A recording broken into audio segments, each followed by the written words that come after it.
अस्सलाम वालेकुम, सत श्री अकाल। शफकत आवान एडवोकेट ਤੁਹਾਡੀ खिदमत एक नवी वीडियो नाल हाजिर। मैं जी दीपालपुर जा रहा हाँ, इतों दीपालपुर चो गुजर रहा तो मैं जाना में अज डेरा बाबा भूमन शाह। तो डेरा भूमन शाह कला भी उन्होंने कहते हैं। वीडियोज़ में काफ़ी सारिया जिमें तुहानूं पता है अपलोड कीतियां बनाइया, इंटरव्यूज़ भी किए। तो कदों पुरानी बिल्डिंग का हिस्टरी के बारे कोई अगर कोई गल होंदी तो मेरे को लोग पुछते सी। तो भूमन शाह भी गया मैं तो अज कि मैं जी डेरा बाबा भूमन शाह जा रहा हाँ। तो उत्थे जाके तुहानूं दिखावांगा डेरा। उत्थे गुरुद्वारा सी, उत्थे लंगर खाना या लंगर जिथे तकसीम हुंदा सी वो सारा किड़ा तुहानूं मैं दसांगा, दिखावांगा उस जगह। हुण क्योंकि 47 तो बाद 78 साल हो गए, उत्थे महाजर किड़े वो आके लोग रहन लग पे किड़े इंडिया चो आए सी। ते डेरे दी निशानियां ओहदियां बाकियात कह लो वो अजे है। ते उत्थे जाके असी देखांगे ते किड़े बाबा भूमन शाह सी उन्होंने सारे लोग मजहब के लोग किड़े सी ना जी वो मानते सन।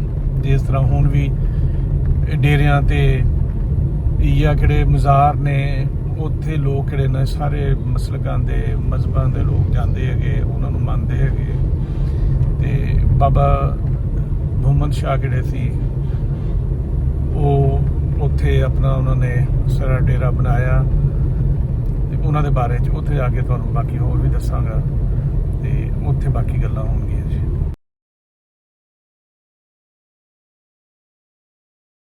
लो जी असी भूमन शाह पहुँच गए है तो अगे हम जाके कि डेरा है ना जी ये कॉम्पलैक्स का बाबा भूमन शाह उन्होंने वीडियो उत्थों बनाने है। जिस तरह मैं तुहानूं पहले दस्सिया सी कि असी डेरे ते जावांगे उत्थों के डेरे की वीडियो बनावांगे। यह मेन इंट्रेंस हैगी डेरे की, डेरा बाबा भूमन शाह या हवेली बाबा भूमन शाह की।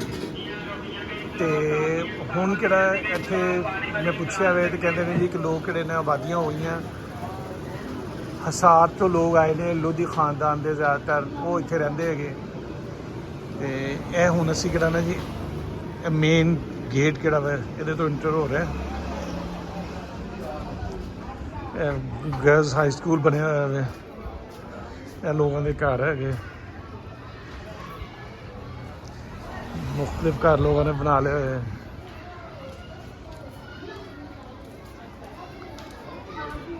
यह देखो उस तरह ही लो जी यह किले की इंट्रेंस हैगी, गेट का किला। और अंदर भी कहते हैं कि इस तरह लोगों ने घर अपने बनाए हुए और रहायशा रखी हुई हैं। एक दो इंटर होने राइट साइड पे यह देखो जी पुरानी बिल्डिंग हैगी। बहुत कुछ बदल गया, 78 साल हो गए। इस गुरुद्वारा जिस हवेली दे विच जी समाधि सी, गुरुद्वारा सी ते लंगर खाना जिथे लंगर चलता सी। ये निशानियां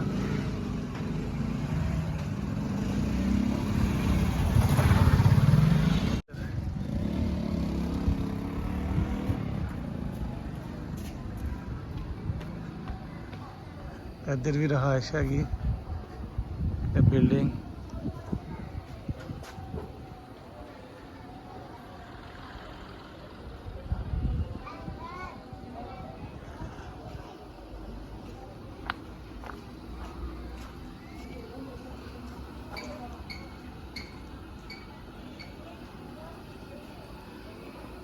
निशानियां बाबा भूमन शाह की बिल्डिंग अजे भी खड़ी जी।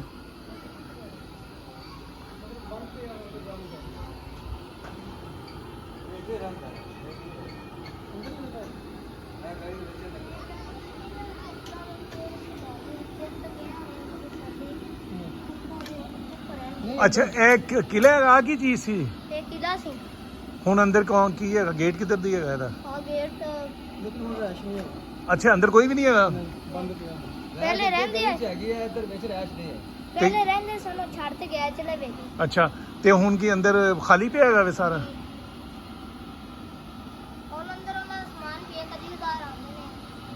ਇੱਕ ਵਾਰ ਤੇ ਵੀ ਉਹਦੇ ਕਮਰੇ ਵਿੱਚ ਛੱਤ ਥੱਲੇ ਡਿੱਗ ਗਈ ਸੀ ਉਹ ਪਾਉਣਾ ਇਹ ਬਿਲਡਿੰਗ ਤੋਂ ਲੱਗਦਾ ਹੈਗਾ ਜੀ ਇੱਕ ਔਕਾਫ ਖੜੀ ਹੈ ਨਾ, ਇਹਨੂੰ ਕੋਈ ਨਹੀਂ ਦੇਖਦੀ ਹੈਗੀ। ਤੇ ਇਹ ਬੜਾ ਵਿਰਸਾ ਸੀ, ਅਗਰ ਇਹਨੂੰ ਦੇਖਭਾਲ ਦੀ ਕੀਤੀ ਜਾਂਦੀ। 1939 ਨਹੀਂ ਬਣਾ ਸੀ।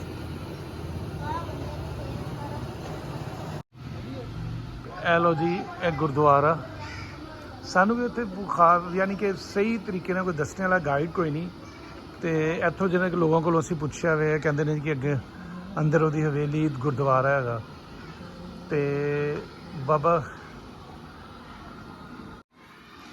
ਭੁੰਮਨ ਸ਼ਾਹ ਕਿਹੜੇ ਸੀ ਨਾ ਜੀ, ਦੀਪਾਲਪੁਰ ਦੇ ਨਜ਼ਦੀਕ ਇੱਕ ਜਗ੍ਹਾ ਹੈਗੀ ਬਹਿਲੋਲਪੁਰ। ਉੱਥੇ 1687 ਚ ਪੈਦਾ ਹੋਏ ਬਾਬਾ ਜੀ। ਕਿਹੜੇ ਸੀ, ਉਦਾਸੀ ਸੈਕਟ ਹੈਗਾ ਸੀਗਾ, ਉਹਨੂੰ ਮੰਨਣ ਵਾਲੇ ਸੀ। ਤੇ ਇਹਨਾਂ ਦੇ ਕਿਹੜੇ 15 ਸਾਲ ਦੀ ਉਮਰ ਚ ਨਾ ਜੀ, ਤੇ ਇਹਨਾਂ ਨੇ ਆਪਣਾ ਉਹ ਇਹ ਸਾਰਾ ਸੰਭਾਲ ਲਿਆ।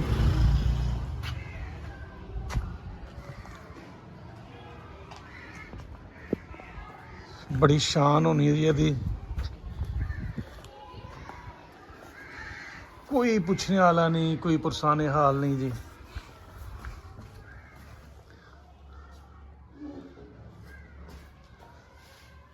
फुल बने हुए ऊपर।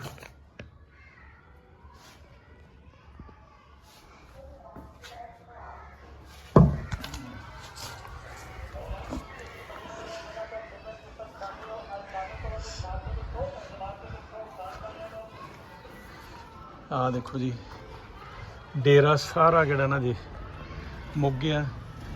और ਇਹਨਾਂ ਦੇ ਕਿਹੜੇ डेरा बाबा भुम्मन शाह थी, ਇਹਦਾ ਰਕਬਾ ਕਿਹੜਾ ਸੀਗਾ, ਉਹ ਬਾਹਰ ਇੱਕ ਸਾਨੂੰ ਬੰਦਾ ਮਿਲਿਆ ਵੇ, ਉਹ 6500 ਏਕੜ ਕਹਿੰਦਾ ਸੀ। ਤੇ ਕਿਹੜਾ ਮੈਨੂੰ ਇਹਦੇ 'ਚ ਮਿਲਿਆ ਵੇ ਰਿਕਾਰਡ, ਉਹਦੇ 'ਚ 1800 ਏਕੜ।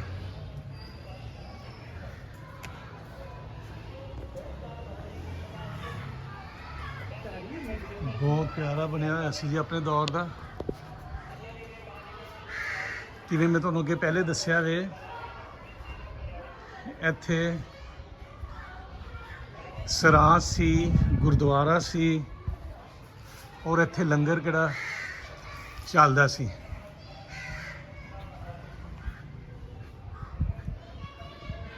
ਬਾਬਾ ਭੁੰਮਨ ਸ਼ਾਹ ਨੂੰ ਮੰਨਣ ਵਾਲੇ ਕਿਹੜੇ ਸੀ, ਉਹ ਸਾਰੇ ਮਜ਼ਹਬਾਂ ਦੇ ਸੀ, ਸਿੱਖ ਵੀ, ਹਿੰਦੂ ਵੀ, ਮੁਸਲਮਾਨ ਵੀ ਇਹਨਾਂ ਨੂੰ ਮੰਨਦੇ ਸੀ। ਔਰ ਇਸ ਜਗ੍ਹਾ ਦਾ ਭੁੰਮਨ ਸ਼ਾਹ ਤੋਂ ਪਹਿਲੇ ਨਾਂ ਸੀ ਕੁਤਬਕੋਟ ਦਾ ਜੀ। ਇੱਕ ਸਟੋਰੀ ਦੱਸਦੇ ਨੇ ਕਿ ਲੱਖਾ ਵੱਟੂ ਕੋਈ ਸੀ, ਉਹਨੂੰ ਗੋਰੇ ਦੇ ਦੌਰ 'ਚ ਉਹਨੂੰ ਸਜ਼ਾ ਹੋ ਗਈ ਤੇ ਉਹ ਜੇਲ੍ਹ ਹੋ ਗਿਆ, ਲਾਹੌਰ ਚਲਾ ਗਿਆ। ਉਹ ਫਿਰ ਉਹਦੀ ਮਾਂ ਕਿਹੜੀ ਸੀ ਲੱਖੇ ਦੀ, ਉਹ ਬਾਬਾ ਜੀ ਕੋਲ ਆਈ ਤੇ ਬਾਬਾ ਜੀ ਨੇ ਕਿਹੜਾ ਨਾ ਜੀ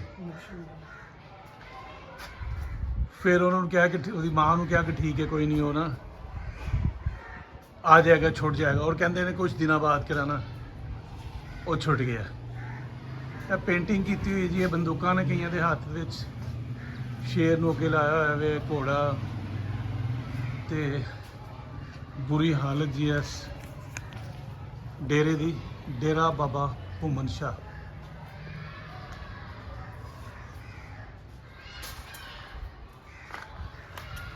$1800 ਏਕੜ ਅਗਰ ਜ਼ਮੀਨ ਇਸ ਡੇਰੇ ਦੀ ਹੈਗੀ ਔਕਾਫ ਦੀ, ਤੇ ਔਕਾਫ ਦਾ, ਗੈਰ ਮੁਸਲਿਮ ਔਕਾਫ ਦਾ ਇੱਕ ਬੋਰਡ ਹੈਗਾ, ਵਕਫ ਮਿਲਾਤ ਬੋਰਡ ਜੀ। ਅਗਰ ਉਹ ਹੀ ਇਹਨੂੰ ਦੇਖੇ ਤੇ ਇਹਦੇ ਤੇ ਥੋੜ੍ਹੇ ਜਿਹੇ ਪੈਸੇ ਖਰਚ ਕਰੇ, ਇੱਥੇ ਬੰਦੇ ਆਪਣੇ ਰੱਖੇ, ਇਹਦੀ ਹਿਫਾਜ਼ਤ ਕਰੇ, ਤੇ ਕਿਹੜੇ ਟੂਰਿਸਟ ਨੇ ਪੂਰੀ ਦੁਨੀਆ 'ਚੋਂ ਬਾਬੇ ਭੁੰਮਨ ਸ਼ਾਹ ਨੂੰ ਮੰਨਣ ਵਾਲੇ ਕਿਹੜੇ, ਉਹ ਇੱਥੇ ਆਉਣ, ਜ਼ਰ ਮੁਬਾਦਲਾ ਵੀ ਮਿਲੇ, ਮੁਲਕ ਦਾ ਵੀ ਨਾਂ ਰੋਸ਼ਨ ਹੋਵੇ।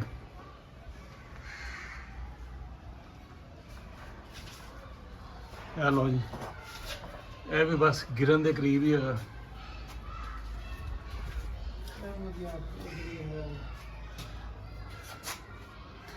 ਇੱਥੇ ਇਸ ਕੰਪਲੈਕਸ ਦੇ ਵਿੱਚ ਸਮਾਧੀ, ਗੁਰਦੁਆਰਾ ਤੇ ਲੰਗਰ। ਜਿਸ ਤਰ੍ਹਾਂ ਤੁਹਾਨੂੰ ਮੈਂ ਅੱਗੇ ਬਾਬਾ ਜੀ ਦੇ ਬਾਰੇ ਦੱਸਿਆ ਵੇ ਕਿ ਬਾਬਾ ਜੀ ਕਿਹੜੇ ਸੀ, ਇਹ ਕਿਹੜੇ ਸੀ ਅਮਨ ਦੇ ਪੈਰੋਕਾਰ ਸੀ।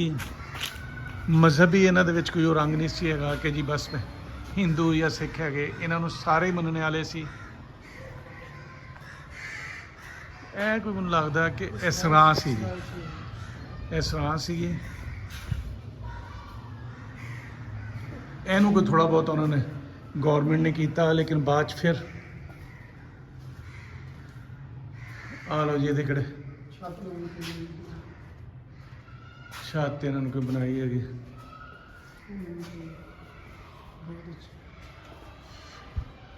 ਇਹ ਹਾਲ ਆ ਛੱਤ ਕਿਹੜੀ ਨਾ ਜੀ, ਕਿਹੜੀ ਗਾਰਡਨ ਦੀ ਤੇ ਦੂਸਰੀ ਇਹ ਮੇਰੇ ਖਿਆਲ 'ਚ ਇਹਨਾਂ ਨੇ ਹਾਲ ਨੂੰ ਬਚਾਉਣ ਲਈ ਇਹ ਬਣਾਈ ਹੈਗੀ।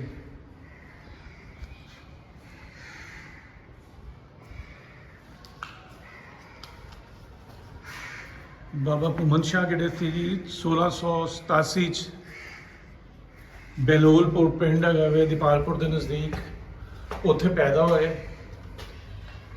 ਤੇ 1762 ਚ ਫੌਤ ਹੋ ਗਏ।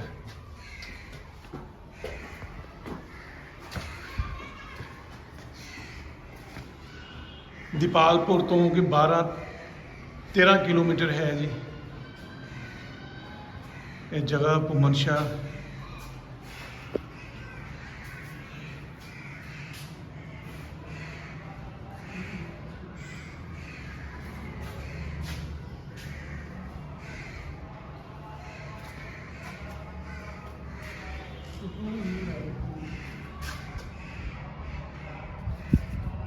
ਅਸੀਂ ਉੱਪਰ ਜਾ ਰਹੇ ਹਾਂ ਜੀ, ਇਹ ਛੱਤ ਵੀ ਬਦਲੀ ਹੋਈ, ਸਭ ਤੋਂ ਉੱਪਰ ਜਾ ਰਹੇ हैं।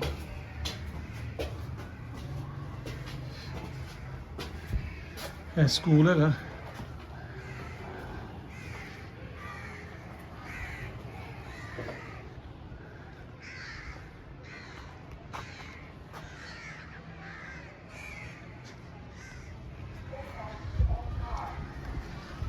ਮੇਰੇ ਸੂਰਜ ਸਾਹਮਣੇ ਪੈਂਦਾ ਪਿਆ, ਬੜਾ ਅੱਛਾ ਵਿਊ ਬਣਨਾ ਸੀ ਇੱਥੋਂ। ਕੋਸ਼ਿਸ਼ ਕਰਦਾ ਪਿਆ ਮੈਂ ਇੱਥੋਂ ਦਿਖਾਵਾਂ ਤੁਹਾਨੂੰ।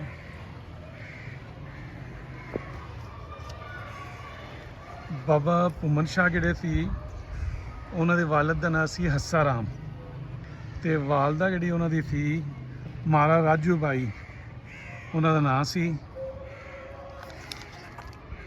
ਤੇ ਇਹ ਕੰਪਲੈਕਸ ਬਾਬਾ ਭੂਮਨ ਸ਼ਾਹ ਦਾ, ਇਹਨੂੰ ਡੇਰਾ ਬਾਬਾ ਭੂਮਨ ਸ਼ਾਹ ਵੀ ਕਹਿੰਦੇ, ਹਵੇਲੀ ਬਾਬਾ ਭੂਮਨ ਸ਼ਾਹ ਵੀ ਕਹਿੰਦੇ। ਇਹ ਪਾਰਟੀਸ਼ਨ ਤੋਂ ਬਾਅਦ ਜੀ ਇੱਥੇ ਕਿਹੜਾ ਸੀ ਡੇਰੇ ਦਾ ਮੁਤਵੱਲੀ ਕਹਿ ਲਓ ਜਾਂ ਪਿੱਛੇ ਕਿਹੜੇ ਲੋਕ ਸੀ ਰਹਿ ਗਏ, ਉਹਨਾਂ ਨੂੰ ਸਰਸਾ ਹਰਿਆਣੇ ਦੇ ਵਿੱਚ ਕਹਿੰਦੇ 1300 ਏਕੜ ਜਾਂ ਕਿੰਨੀ ਕਿਹੜੀ ਨਾ ਜੀ ਜ਼ਮੀਨ ਉੱਥੇ ਮਿਲੀ। ਔਰ ਡੇਰਾ ਕਿਹੜਾ ਅੱਜ ਵੀ ਚੱਲ ਰਿਹਾ, ਉੱਥੇ ਲੰਗਰ ਅੱਜ ਵੀ ਚੱਲ ਰਿਹਾ, ਬਾਬਾ ਭੂਮਨ ਸ਼ਾਹ ਦਾ ਨਾਂ।